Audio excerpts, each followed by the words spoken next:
Good evening again. Okay, I'm going to talk about getting some books on eBay and some of the things that you need to expect, hope for, hope you don't happen, what to watch out for. If you like the video, please subscribe, hit like, leave comments, positives, negatives. Again, anything that you can offer to me, I will listen to, I want to know about. So, I'm going to talk about a couple of the things that I've learned about buying things on eBay or Mercari or Etsy or any place else. All right. First off is getting caught up in a hype of not just something that's hot at the moment, but even just getting into an auction frenzy. I was looking at, and I'm going to pull up a few here as we're going along. I purchased a Black Panther #1. A 7.0, which is, it's an okay grade. It's nothing that, Reggie's going to, or Matt are going to, or Team 9.8 are going to freak over. But I just wanted to have a Black Panther #1 for myself. If someday I flip it, it's fine. I bought this right after Chadwick because I felt bad for his family, and I wanted to have a Black Panther book in my collection. And I saw this one. It was ending within a couple hours. And of course, it was on a Saturday night. First tip, do not get into bidding wars for auctions that end in the United States time frame of Saturday night, Friday night, or Sunday, anytime after, say, 1 in the afternoon on Eastern Standard Time. That's when they have their highest traffic. Your best buys will be Monday afternoon, Tuesday afternoon, Wednesday afternoon, the time when less people are actually on. But in all honesty, I'm happy with the book. What happened was I saw that the auction was ending soon, and I got into a little bit of a bidding war, and obviously I won. And it didn't dawn on me till right after the auction, what are other grades selling for? And I immediately got an email from the seller. Thank you so much. I'm so happy. I'll get your book out first thing tomorrow morning. I'm going to make sure it's doubly wrapped and blah, blah, blah, blah. He just seemed really, really happy that I bought the book from him. And when I looked at other auctions, I saw why. There was actually, at that moment, another 7.5 with a buy it now for $5, and I just paid for this one. So I actually got into I want it, bidding war with somebody, and didn't bother checking the other auctions. So what I can recommend to people is when you are looking at an auction, and it's, I like getting the regular auctions. I don't like going for buy it nows unless it's a ridiculously low price or something that's very hard to find. Go into the filters. Do a search on that particular book. Go into the filters and scroll down, and you'll see completed items and sold items. It's important to click the sold items. You want to see what other people have actually paid for these books. If you see an auction is ending and it's got 5 minutes left, that's all the time in the world that it takes. If you see that this book is selling consistently for 60, 70, 60, 70, 60, 70, the bidding is currently 30 for the same exact condition and everything else, and pay attention to the shipping costs. That's important. Then you might be looking at getting something that's going to be good, or something that's going to really jump up in the last 7 seconds of the auction. It's a lot of fun when you do it on your phone and you have it set to vibrate for bids, and your phone starts exploding in your hand in the last 5 seconds. But you want to make sure that you're buying something that is worthwhile, and you're not being taken advantage of, or just not getting caught up in a specific auction's hype, a bidding war with somebody. It's easy to get caught up into. Again, I lost $5 in one grade. It was a 7.5. I'm not broken-hearted over it. It was a learning lesson for me. Check other listings. There might be a buy it now.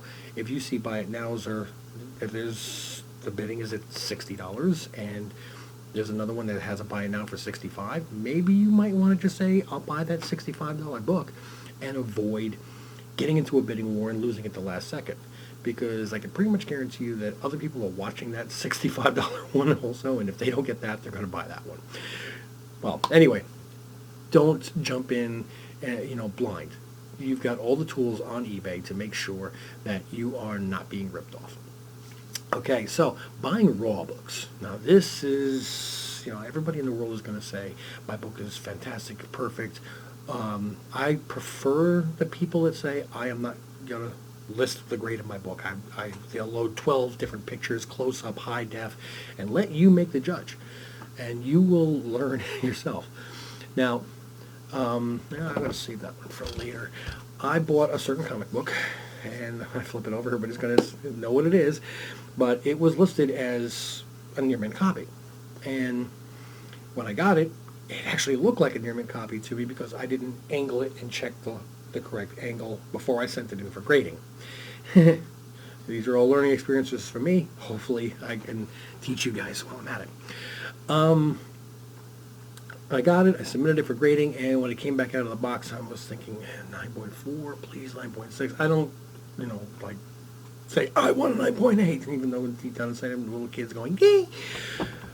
Anyway, so everybody's very familiar with this one. Ultimate Fallout number 4, first, I gotta get, first appearance of Miles Morales, and I was very disappointed when I saw it, 7.5.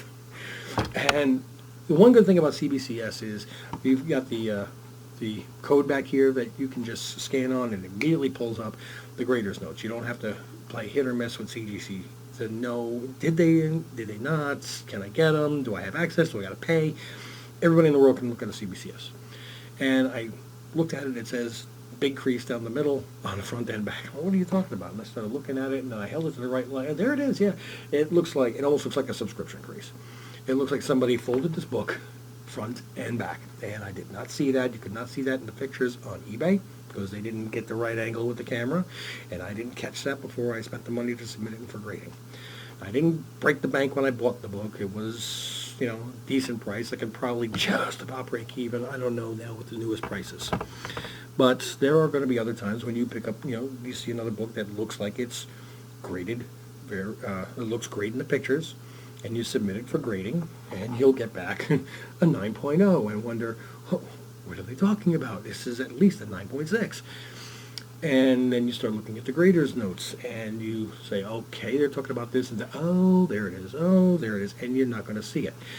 If people on eBay, and I'm not trying to knock buying raws, okay, just bear in mind that you are not going to buy 10 raws off of eBay from 10 separate people and get 10 9.8s. If it was that easy, then a raw wouldn't be $50 and a 9.8 be $500. Okay, it just wouldn't be. You are, in essence, rolling the dice a little bit. There are some very, very reputable sellers that will tell you, I will guarantee at least up to a 9.4. I'm not going to guarantee, but this, in our best opinion, this is. And look back at their history to see the comments. A lot of times people will wait till they get the grading back before they leave a feedback. Sometimes people like me, they get it and they go, wow, this looks perfect. Yes, it's a great book, thank you. And then 2 months later, you can't change the feedback. But I dealt with another person on Mercari that I wanted to buy a certain book, which was selling for about $40 in raw for a perfect condition. He had one that was $50. And he said, look, honestly, this is the nicest condition book I have ever seen. If it doesn't get a 9.8, it's ridiculous. So they're wrong. So in my head, I'm thinking, if it's that guaranteed, why aren't you submitting it? But very good feedback, and I pulled the trigger. I think I got him down to like 47, and then I hit a 9.8 with my Star Wars Heir of the Empire. And you know what? This is one of those ones I'm like, this might be going into personal collection. I don't know. I love Star Wars, but that's neither here nor there. He was very true to his word. Another one I bought at a live auction during COVID when all the shows were shut down, and this is how I met the fine gentlemen at Rough Edges Comics, Shane and Dustin. If you ever wind up watching this, big shout out to you guys. I love you guys. One of their auctions I got, it was a raw, and they said this book has not been pressed, and it is a 9.2 to a 9.4. And I did not have it pressed, and I sent it in and got a 9.4. See, you guys were right on the money, and I'll stand by those guys. And again, Rough Edges, they sell comics out of Bolton, Georgia. If anybody gets up there to Battlegrounds, please make sure that you see the Angry Girlfriend variant. Just ask for it, and they'll know what you're talking about. There are, now I'm going to pull this one. This one actually ticked me off, not because of the grade I got, but because the incorrect listing by CBCS on this one. I bought this months ago, way before WandaVision. I think it was actually before WandaVision was even announced that it was going to be a show. And I sent it in. It's the Amazing Spider-Man Annual number 16, first appearance of Monica Rambeau. Now, of course, it's got a 7.5. It's not a great grade. People look at it like, well, 7.5, why did you even bother having it graded? Well, if you look at it very carefully, you'll see it is for $1.25. This is the Canadian price variant. Now, the problem is, they don't list it as the Canadian price variant. They just say, newsstand edition. No, it's not the newsstand edition, even though it has the barcode here. It is the Canadian price variant, and I'm going to have to try to explain that to somebody when I go to sell it. I would much rather it actually say Canadian price variant. I wrote that on the notes when I sent it in, but I might actually wind up cracking this and pressing it and resubmitting it this time to CGC. Sometimes you're actually going to get lucky with some books, but where did I put? Oh, right there. So I'll give you an example. I'm going to open this one up right now. Came in from, break my own rules here, Pocket. Bought this one off of eBay, and I'll be perfectly honest, I don't remember even what it is. But I've been trying to get books that I can submit. And for anybody interested, I do have a submission coming from CGC. It will be here in 3 days. And I don't know if I'm going to be doing a video Tuesday nights or waiting for the weekend. I'll probably wait for the weekend. I love when people use the Gemini mailers. I wish that they would use painter's tape, but again, we have to be very careful with our razor blades. We are not trying to slice the book in half.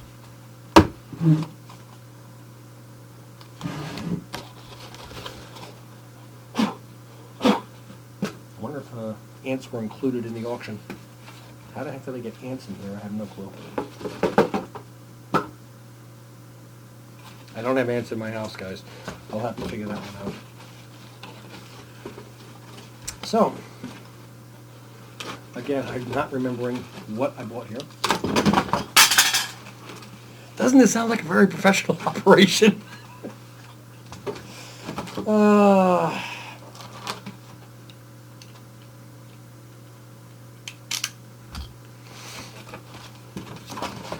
Opening up a package, I've got ants popping out of it. I can't. Dropping razor blades next to my feet. This is almost like watching a NASCAR race, and you're just waiting for somebody to crash into the wall.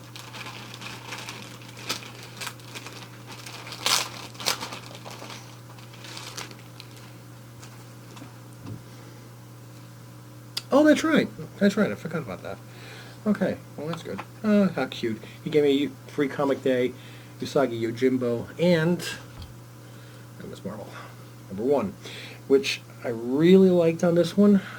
By the photographs, I'd say that this is probably going to be a 9.4. Again, I wish I had the money to just go out and buy 9.8s of everything or whichever, but it doesn't always work out that way, unfortunately. And sometimes we just have to take a good comic book if we can get it. All right, so I can see 1, 2, a little bit more than minor, and then maybe 3 or 4 real minor non-color break ticks in the spine. I can definitely press those out. I'm not worried about that. These corners, just from the printing process alone, these corners always seem to have the little white fuzz dot. It's just, I think, a side effect of them having not quite the sharpest blades. The blades do wear out over a period of time. Paper is very aggressive on steel, believe it or not. And it is a manufacturing process which the graders, CGC and CBCS, do not hold against you. From what I've told and from what I've seen, I agree with. So we're going to flip over, we're going to look at the opposite side. Staples look great, no color breaks, all the edges look good. I could be looking at something really, really good here, but again, this is going to be one that I press. And by the way, I'm also liking the fact that this came in a resealable bag. Guys, if you don't use resealable bags, at least look into them. They are what, a penny more a piece or 2 pennies more a piece. Who cares? You never have to have tape on the book, on the bag, and accidentally get it caught on a book. It's also saves you a lot of time from trying to actually get the tape.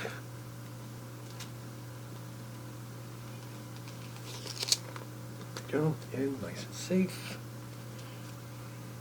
One thing I will tell you though, getting the the resealable is they have a piece that you peel off, and that has got more static cling than anything I've ever seen in my life. I mean, you'll peel it off and spend the next 5 minutes trying to get it off of your hand. You wind up with a ball of it, and you know it's a lot of fun. You take a whole ball and you throw it at your dog, and he's playing for 20 minutes trying to get it off of his back. And just, I don't do that. Don't call the ASPCA on me. But it would be fun. So, putting that on my little pile of books to take care of. There was another book that I bought. And hopefully this one doesn't have any tarantulas or anything in it. By the way, there was only 2 ants that were in it, and one that was already dead. I never had a package arrive with ants in it before. It's 2020. You never know what's going to happen. Now, I like when people use the boxes depending upon what's in it on the inside. If anybody ever wants to send something, oh God, don't use peanuts. Or if you're going to use peanuts in the middle and put like newspaper or something on the outside. Nothing is more annoying than when you pop it open and feel like you're at the movies. You got so much peanuts. Now, this was a graded comic that I bought, and I got this one for practically the cost of grading. I just wanted to have it. A lot of people are enamored with getting the first appearance of people, especially with the new characters that are going to be coming out, and Moon Knight, She-Hulk. Who wouldn't, Spider-Woman, who wouldn't want to get the first appearances? But in the long run, those comics, quickly get out of range of prices. And if it is a character that you think is really going to be major down the line and everything else, there is nothing saying that you can't get early appearances. If you look at early appearances of Wolverine, early appearances of Punisher, early appearances of Galactus, a lot of these players, yes, the first appearance of Galactus is a lot of money, but then his 10th appearance, that he happens to be, say, in Thor, it's, you look at the prices of the books, they're here, Galactus appearance, boom, boom, boom, boom, boom, boom. It's fun to, A, get them, and B, you can, if you're in this for trying to flip or whatever, you can at least try to make some money off of it. So I happened to pick up a Tomb of Dracula, number 58 from 1977. So it's 4 years after Blade's first appearance. It's still an early Blade appearance. And an 8.5 in a mid-70s book is, it's nothing to be sneezing at. I'm sure that you can get a 9, a 9.5, 4, 6, I almost said a 9.5. But I'm happy with an 8.5. And I was even happier with the fact that I got $30. If I had the book, it would cost me $30 in grading and submission, insurance and shipping and everything else just to get the book graded. So if I got the book free and then submitted for grading, it would cost me more than just buying this one as a slab. By the way, not on a Saturday night is when I found this. It was actually on a Wednesday night. So it was an auction, and I happened to be the high bidder at $30, and I love the cover. It's it's a good, cool looking cover. It's got Blade popping in action there, and I'm happy with it. And that's the bottom line. Is you want to be happy with your books. That's cool. It looks even better in person than I thought. The colors really pop on that cover.